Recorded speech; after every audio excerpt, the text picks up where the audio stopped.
Hi friends, as a pediatrician मैं देखता हूँ कि 90% जो पेरेंट्स होते हैं उनका ये कंप्लेन होता है कि उनके बच्चे का वज़न सही नहीं है या उनके बच्चे का वज़न बढ़ नहीं रहा है।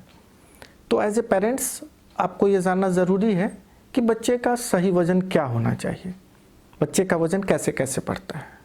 तो आज हम लोग इसी विषय पर चर्चा करेंगे, लेकिन उससे पहले ये जानना ज़रूरी है कि जो बच्चों का वज़न होता है वो किस फैक्टर पर डिपेंड करता है।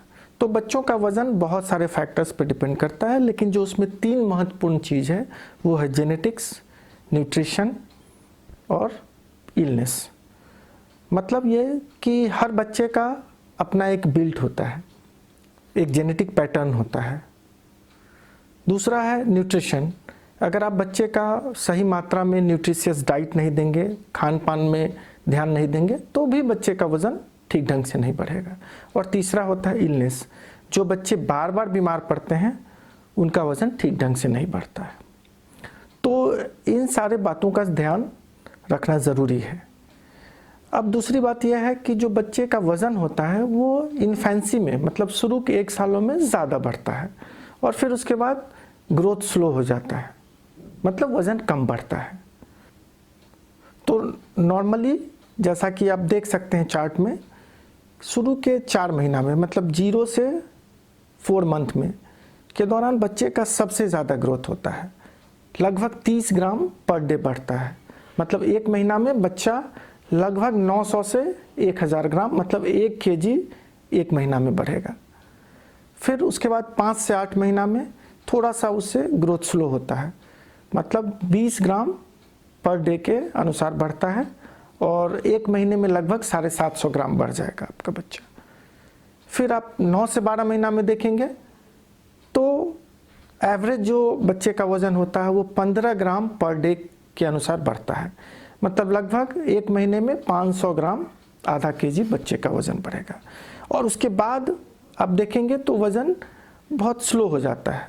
जैसे 1 से 3 साल में पूरे साल भर में बच्चे का वज़न हार्डली 2 से 3 केजी बढ़ेगा। और 3 से 12 साल में देखेंगे तो पूरे साल भर में हार्डली 2 केजी वज़न बढ़ेगा। तो ये जो पीरियड होता है ये पेरेंट्स के लिए बहुत चिंताजनक हो जाता है। शुरू में देखते हैं कि बच्चा का वज़न बहुत तेज़ी से बढ़ रहा है और उसके बाद देखते हैं कि 1 साल के बाद बच्चा का वज़न ही नहीं बढ़ रहा है। तो ये नॉर्मल पैटर्न है, ये समझना ज़रूरी है कि शुरू में बच्चे का वज़न ज़्यादा बढ़ता है, बाद में कम बढ़ता है। और शुरू में इन्फेंसी में बच्चा थोड़ा चब्बी होता है, देखने में मोटा लगता है, हिस्ट पुस्ट लगता है, लेकिन जब लंबाई बढ़ती है तो बच्चा टॉल एंड थिन दिखता है, पतला और लंबा दिखता है। तो उससे घबराना नहीं है। आपको देखना है कि आपके बच्चे का वज़न एज अप्रोप्रिएट है कि नहीं।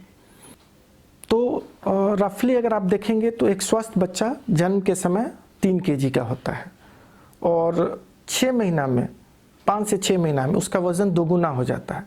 मतलब 6 महीना में उसका वज़न 6 केजी हो जाएगा। फिर 1 साल में जन्म के वज़न का तिगुना वज़न हो जाता है, मतलब 1 साल में लगभग जो है ना 9 केजी का हो जाएगा।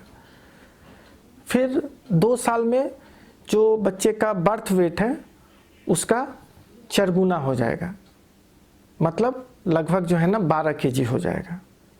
तो इस तरह से आप देख सकते हैं कि जन्म में अगर बच्चे का वज़न 3 केजी है तो वो 6 महीना में 6 केजी हो जाएगा, 1 साल में 9 केजी हो जाएगा, 2 साल में 12 केजी हो जाएगा। तो इस तरह से ग्रोथ पैटर्न होता है। अब जो सबसे इम्पॉर्टेंट चीज़ है कि ये जो वज़न हमने आपको बताया, दिस इज़ मीडियन और इसका रेंज होता है। जैसे 6 महीना का कोई बच्चा है तो वो 5 केजी का है तब भी ठीक है, वो 7 केजी का है तब भी ठीक है, मतलब रेंज होता है वज़न का। तो ये देखना ज़रूरी है। दूसरा चीज़, आपको कंपेयर नहीं करना है, क्योंकि हमने बताया कि बहुत सारे फैक्टर पे डिपेंड करता है। कोई बच्चा अगर 2.5 केजी का पैदा हुआ तो उसका ग्रोथ अलग होगा, कोई बच्चा 3 केजी का पैदा हुआ उसका ग्रोथ अलग होगा। तो अगर आपके बच्चे का वज़न इस रेंज में है, बच्चा एक्टिव रहता है, प्लेफुल रहता है, खाना खाता है और कम बीमार पड़ता है, तो आपको चिंता करने की आवश्यकता नहीं है। लेकिन अगर आपका बच्चा ज़्यादा बीमार पड़ता है या वज़न इस रेंज से कम है तो आप अपने पेडियाट्रिशियन से सलाह लें और उचित निर्देशों का पालन करें। धन्यवाद।